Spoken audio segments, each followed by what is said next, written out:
আসসালামু আলাইকুম everyone, welcome to my Bonya's kitchen. আজকে আপনাদের মাঝে হাজির হয়ে গেলাম এক পিস মাংস দিয়ে মজাদার ভর্তা রেসিপি নিয়ে। তো দেখুন প্রস্তুত প্রণালী। এখানে আমরা মাংসের টুকরো নিয়েছি, এখানে দুইভাবে দেখাবো বলে আমরা দুই টুকরো নিয়েছি। তো মাংসটাকে সিদ্ধর সুবিধার জন্য ছোট টুকরো করে কেটে নিয়েছি। আপনারা চাইলে এখানে একটু থেতলেও নিতে পারেন। তো এখানে পরিমাণ মতো পানি দিয়ে এর সঙ্গে হাফ চা চামচ লবণ এবং হাফ চা চামচ হলুদের গুঁড়ো দিয়ে আমরা মাংসটাকে সিদ্ধ করে নেব।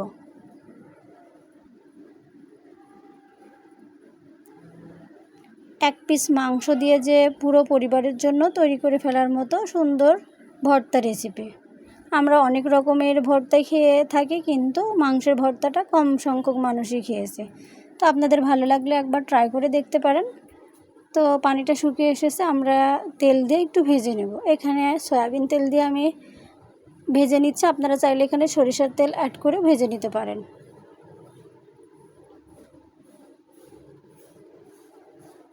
তো এখানে অ্যাড করব আদা কুচি, পেঁয়াজ কুচি এবং রসুন।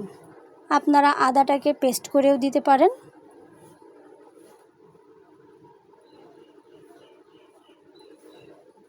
এক টুকরো মাংস দিয়ে যে পুরো পরিবারের জন্য তৈরি করে ফেলার মতো এই দুর্দান্ত রেসিপি অবশ্যই আপনারা ট্রাই করবেন। বাসায় যখন মাংস থাকবে না, কিন্তু মাংস খেতে চাইবে, এক টুকরো দিয়ে মাংসের স্বাদ অনুভব করতে পারেন গরম গরম ভাতের সঙ্গে। এর মধ্যে হাফ চা চামচ লবণ দিয়ে আমরা নেড়েচেড়ে মাংসটাকে ভালো করে ভেজে নেব। অতিরিক্ত ভাজার দরকার নেই, তাহলে শক্ত হয়ে যাবে। আমার ভিডিওটি ভালো লাগলে অবশ্যই আমার চ্যানেলটি সাবস্ক্রাইব করে বেল বাটনটি অন করে রাখবেন, তাহলে পরবর্তী ভিডিও দেওয়ার সাথে সাথে আপনাদের কাছে চলে যাবে।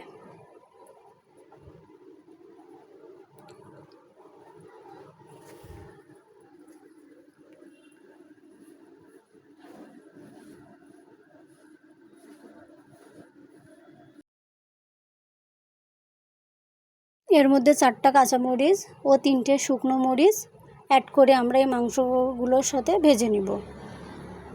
আপনারা যে যেমন ঝাল পছন্দ করেন সেই অনুযায়ী এখানে ঝাল অ্যাড করতে পারেন। যখন তেলটা গায়ে গায়ে লাগা অবস্থায় হবে সে পর্যায়ে নামিয়ে নিতে হবে।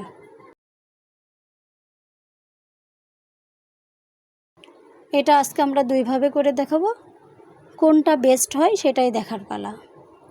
তো এদিকে আমরা মরিচ সহ একটা নিয়েছি, এটা শিলপাটাতে বাটবো, আর একটা মরিচ বাদে। তো দেখুন শিলপাটাতে আমরা বেটে নিচ্ছি। এর মধ্যে সরিষার তেল অ্যাড করে মাখিয়ে নিলে তৈরি হয়ে গেল মজাদার মাংসের ভর্তা রেসিপি। গরম ভাতের সাথে সত্যি দুর্দান্ত লাগে। অন্যদিকে আমরা দেখাবো কাঁচা পেঁয়াজ দিয়ে ভর্তা রেসিপি। যদি কাঁচা পেঁয়াজ আর শুকনো মরিচ না থাকে তাহলে তো ভর্তা ভালোই লাগবে না, বিশেষ করে আমার কাছে যেটা মনে হয়েছে। তো এদিকে আমরা মাংসটা ছাড়িয়ে নিব এবং সাথে নিয়েছি পেঁয়াজ ও রসুন ভাজা।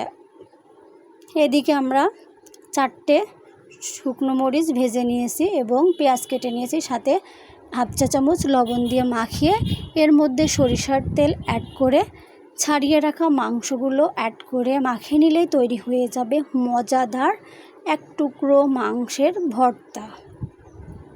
তো আমার কাছে মনে হয়েছে এই কাঁচা পেঁয়াজ এবং শুকনো মরিচের ভর্তাটাই সবথেকে বেস্ট এবং পারফেক্ট মনে হয়েছে।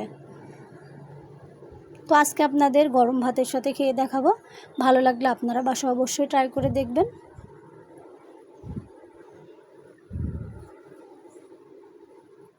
তো আপনারাও দুইভাবে করে দেখতে পারেন।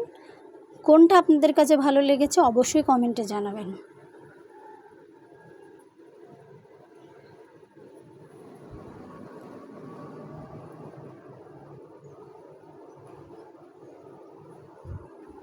খুবই মজার হয়েছিল।